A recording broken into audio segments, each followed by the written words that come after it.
नमस्कार मित्रों, आज हम बीए भाग प्रथम के फर्स्ट पेपर समाजशास्त्र के सिद्धांत में सामाजिक परिवर्तन की चर्चा कर रहे हैं।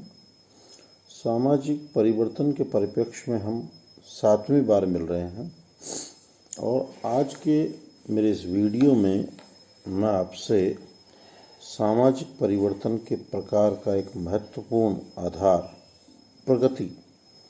प्रोग्रेस के संदर्भ में आपसे चर्चा करूंगा। प्रगति सामाजिक परिवर्तन का एक विशेष ढंग या प्रक्रिया है जिसमें वांछित लक्ष्यों को प्राप्त करने के लिए सचेत प्रयास किए जाते हैं। प्रगति के बारे में अगस्त कॉन्त से लेकर आधुनिक समाजशास्त्रियों ने अपने भिन्न भिन्न मत प्रकट किए हैं।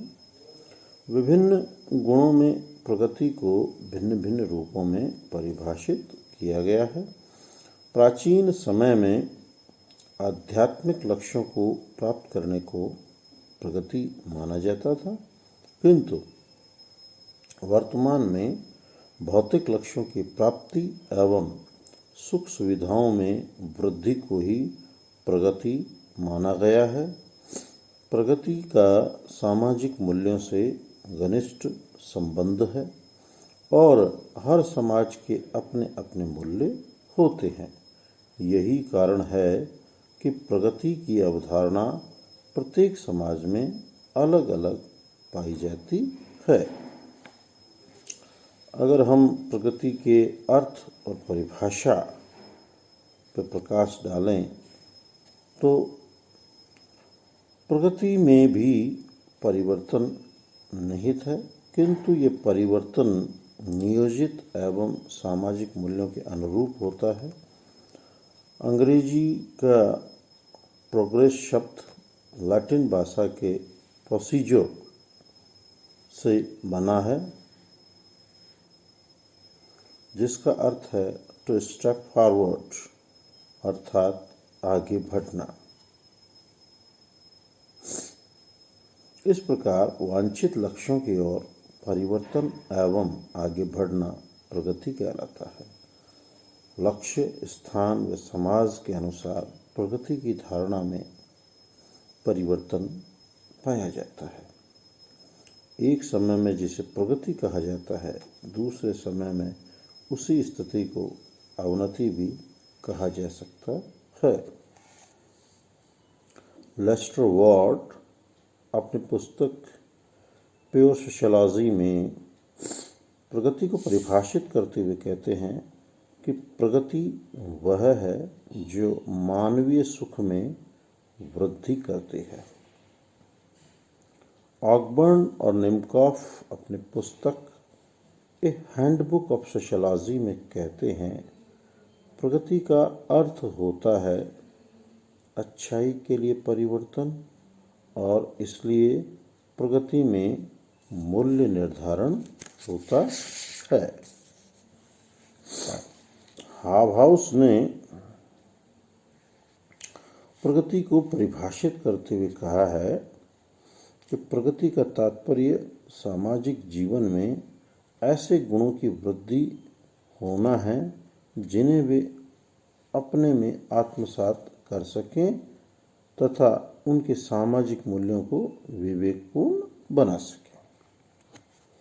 इस प्रकार उपरोक्त वर्णन के आधार पर यह निष्कर्ष निकलता है कि प्रगति समाज द्वारा स्वीकृत मूल्यों की ओर परिवर्तन है, जिससे मानव सुख एवं कल्याण में वृद्धि होती है। अगर हम सामाजिक प्रगति की विशेषताओं की चर्चा करें तो सामाजिक प्रगति की निम्न विशेषताएं हैं।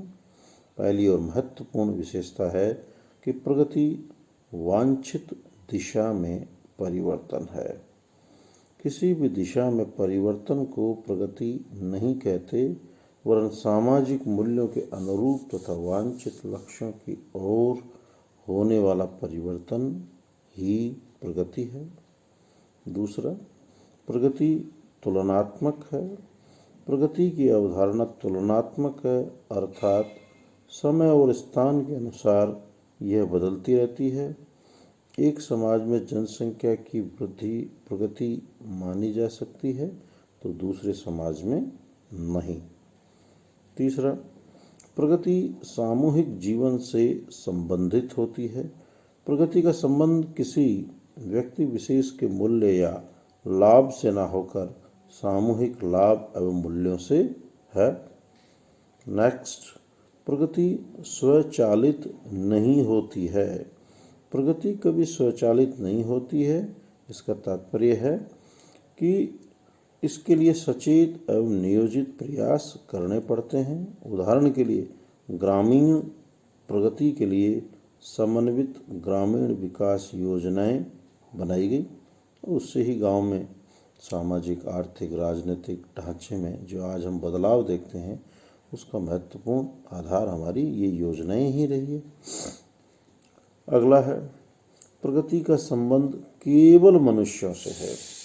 प्रगति की चर्चा हम केवल मानव समाज में ही कर सकते हैं, क्योंकि मूल्य की अवधारणा उन्हीं में पाई जाती है, पशुओं में नहीं।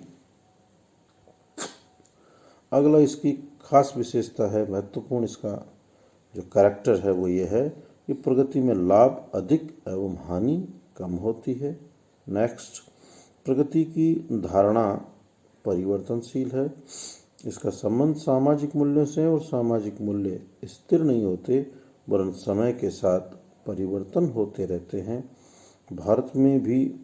भारत में ही कभी आध्यात्मिक लक्ष्य की पूर्ति को प्रगति माना जाता था, जबकि वर्तमान में भौतिक लक्ष्यों की अधिकाधिक पूर्ति को प्रगति कहा जाता है।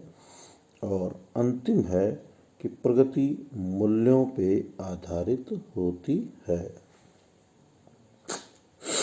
सामाजिक प्रगति का घनिष्ठ संबंध सामाजिक मूल्यों से है। सामाजिक मूल्य ही किसी दशा को अच्छा या बुरा बताते हैं।